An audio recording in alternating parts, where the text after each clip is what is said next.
દેશી મળી જાય આપણા કોઈ દેશ ના રે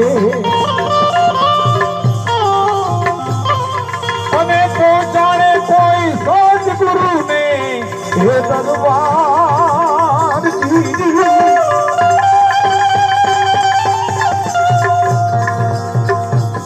પ્રભુ વિનાનું પંથે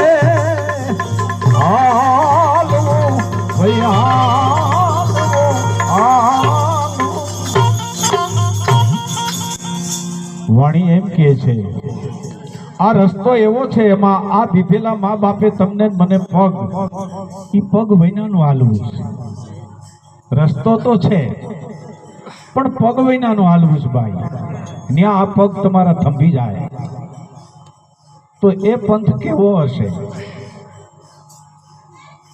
એ ગુરુનો દરબાર કેવો હોય છે કે જ્યાં આ પગ કામ કરી ન શકે તો જાવું કઈ રીતે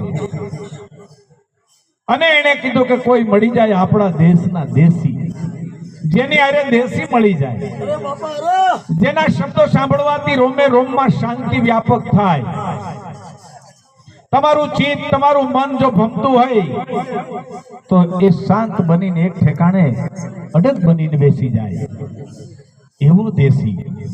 એવો દેશી છે કોણ આપણો સદગુરુ સદગુરુના સાચા શબ્દો તમે સુણી લ્યો એ મનની તાણા વાણ મટી જાય અને ભ્રમણાઓ ભાંગી જાય ત્રિવિધિના તાપ ટળી જાય હવે તમારો આ દેશ ગુરુનો આવ્યો છે એ ક્યાં છે તમારા ગિરનારની ઉપર ન્યા આ પગ કેમ માંડવા સંતો કે અનુભવની પાંખે ઉડવું જો સદગુરુના સાનિધ્યમાં ગયા હોય અને અનુભવ થયો હોય તો ઈ પાંખે ત્યાંથી ઉડવાનો છે સુરતા સંદેશો મોકલે જાવું પીયું મળવા પરદેશ એ પૂર્ણાનંદને પામવું હોય તો આ દેશ છોડીને જાવું વિદેશ ન્યા આ પગ કામ કરતા નથી ન્યા કોઈ ટીકા ટિપ્પણ કામ કરતી હતી ન્યા કોઈ જ્યોતિષલાનું ટિપ્પણું કામ કરતું નથી ન્યા વાણી કામ કરતી નથી ન્યા તમારો ખુદનો અનુભવ કામ કરે છે ઈ વિધિ છે ઈ ગુરુના દેશને પામી શકશે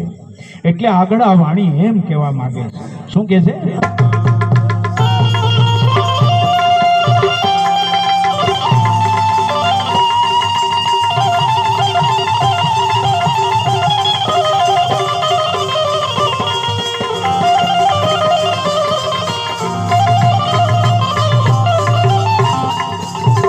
प्याला रे पाया रे गुरुजीए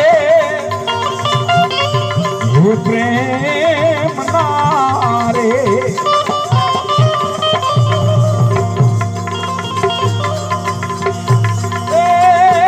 एवा प्याला रे हे पाया रे गुरुजीए प्रेम અને પછી આવે એ બાપા એ બીતણો ઉડકાર આવે પછી આવી જાય એ પીવે અને આવે મીના એ ઉડકાર વચન બાણ મારા ગુરુજીએ હે મારિયા વચન રે બાણ મારા ગુરુજીએ હેજી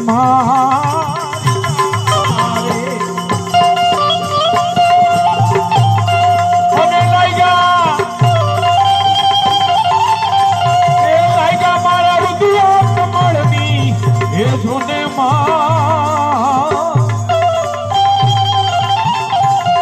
પગરે વિનાનું ઈ પંથે હાલવું એ ભાઈ હાલવું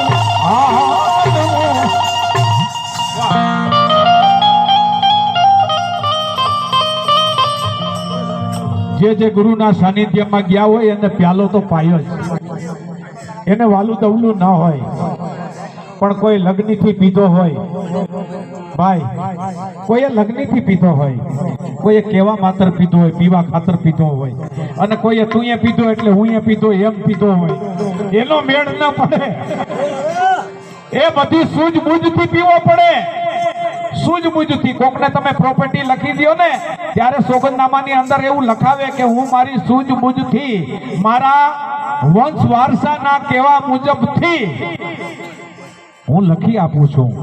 એમ આ પ્યાલો સૂઝબૂઝથી પીવો ન હોય છે તો મેળ પડે. એવો જ ત્રિકમ સાહેબે કીધું કે આ પ્યાલો બીજો કોણ પીવે? અઘાટ, જેની અંદર કોઈ ઘાટ નથી એવો અઘાટ પ્યાલો પીવાનો છે. પણ મુદ્દો એવો છે, તમામ પ્યાલા છે એ મોઢે પીવાના છે, અને ગુરુગમનો પ્યાલો છે એ શ્રવણેથી પીવાનો છે. પીવાનો શ્રવણે, નાભીએ ઠેરાય અને ગગનમાં એનો ગાજ ઉભે. એની આ વાત છે બાપા. ત્યારે આગળ વાણીમાં એમ કીધું છે કે પ્યાલા તો બધેને પાયા હોય, પણ જેને લગ્ન કરીને લીધો હોય ને, જેવી રીતે દાસી જીવણ સાહેબ ને ભીમ સાહેબે એક લેટર લખ્યો હતો કે પત્ર લખો ગુરુએ પ્રેમથી, એ જીવન લગ્ન કરીને લીજો, સંદેશો છે સતલોકનો આ તો ભીમ સાહેબે ભેજો. જેવો ગુરુએ પ્રેમથી લખ્યો હોય એવા જ પ્રેમથી જો શિષ્ય એનું ગ્રહણ કરે તો બાપા ઉગાવો થાય, નગર ફટક્યા પાકે એમાં માણેક મોતી ના થાય. એટલે વાણી દ્વારા વાત.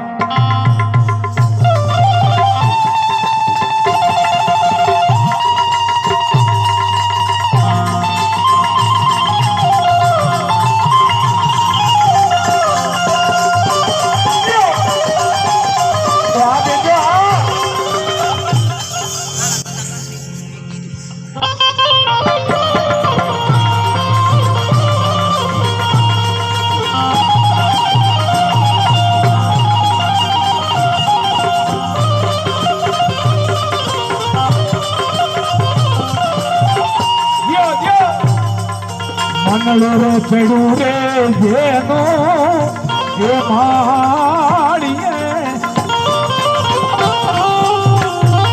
એવું મનડો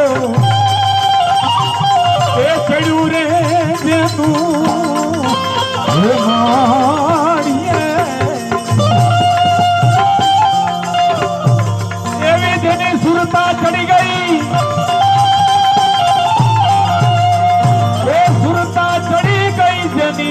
હે આસમાન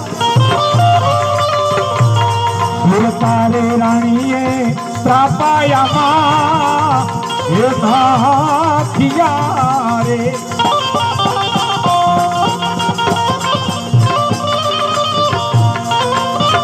અને દીધા જણે, એ દીધા જણે તખત પર એવા નિશાન, હે નિશાન પગરે વિનાન પથે હાલું રે. જો બાપા જો આ બાપા હા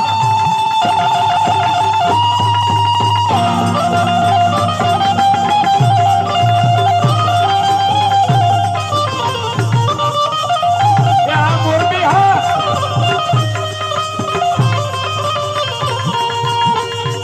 આ સેવાના બાપુના અંશજનો હા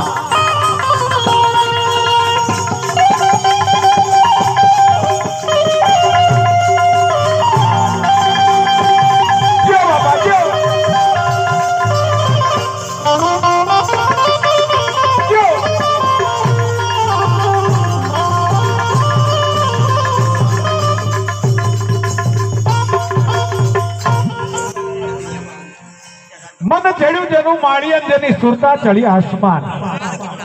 સુરતા રાણીએ ત્રાપા નાખ્યા બાપા, અને જેને તખત પર ફરુકે નિશાન, તખત એટલે ઊંચું સિંહાસન, ત્યાં નિશાન ફરુકે. પણ ક્યારે? સદગુરુની કૃપા થઈ જાય ત્યારે. ત્યાં સુધી કાંઈ નહીં, ત્યાં સુધી તો ડોળ જ છે. એટલે સંતોએ કીધું કે પેલા માસે નિર્મળ નીર, બીજા માસે ખદબદતી ખીર,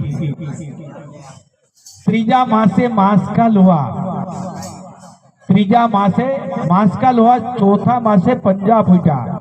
માના ઓદરમાં તમારો મારો ઘાટ ગળાય છે ત્યારે પેલું અવ્યય તમારી નાભી બને. યાદ રાખજો. ઉપદેશ લેવા જાઓ જરૂર નથી. પેલો તમારી નાભી બને છે, જેમ ઓલા હુંડલા વાળા પેલી કેમ ટોપલી બનાવે વચ્ચેની, નીચેથી પછી આખો હુંડો થાય, એમ આ નાભી બિંદુ છે, નાભી કેન્દ્ર છે, આપણા શરીરનું મેન કેન્દ્ર છે.